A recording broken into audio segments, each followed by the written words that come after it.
Good afternoon, everyone. I'm James Crummell. It has now been 1 year since 2nd Street in Harrisburg converted from a one-way, three-lane street to a two-way, two-lane street. It was a big change to the way it feels to drive or live along that street.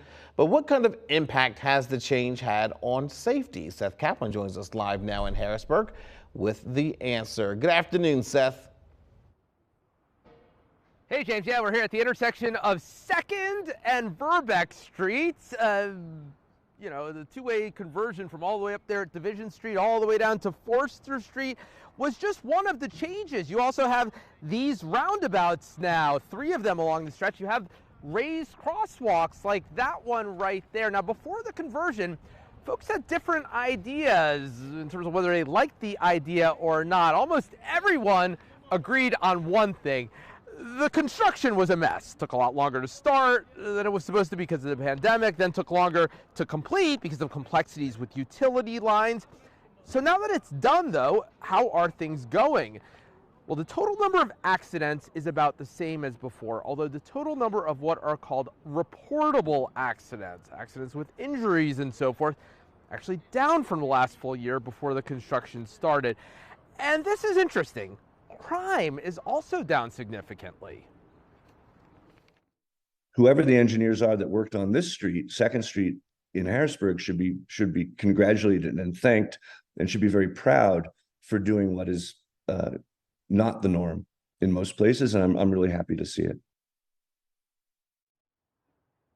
High praise there from Jeff Speck, one of the world's top urban planners. He wasn't involved in this project, so I purposely asked him to take a look at it. As you heard, he's pretty pleased. So what is it when I said reportable accidents are down? What does that mean?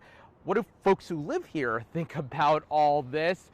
Answers to those questions and more, James, coming up tonight beginning at 5 o'clock. Right now, live in Harrisburg, Seth Kaplan, ABC 27 News. You know, it's just been a year, like you said, but it's still strange seeing that 2nd Street is a two-way street after all that time.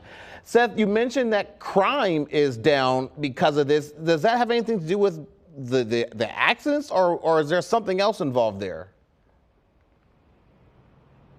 Well, what urban planners like Jeff Speck say, what Matt Maisel, the city spokesman, said, so I spoke with also, he'll be a part of the story tonight, is that when you make a place feel more livable, feel like a place for pedestrians, feel like a place that people should care about, it has all kinds of other impacts, including that, yeah, people start taking better care about the place, watching it more closely, and then you get less crime, including vandalism. When I say crime, I am talking all crime. It's not just violent crime, but even, I mean, you know, when your property gets vandalized, that's a big deal to you. And even those kinds of things happening less because this now feels more like a place where, let's face it, you have to be careful. You see how these cars are driving around here now. Same true for pedestrians, bike riders, and it's all really, at least here in this first year, come together as folks at the city said it would. Absolutely, and it's just wild to see you standing there in the middle of 2nd Street, something that you'd never be able to do over a year ago. Seth Kaplan live there in Harrisburg. Thank you so much for that.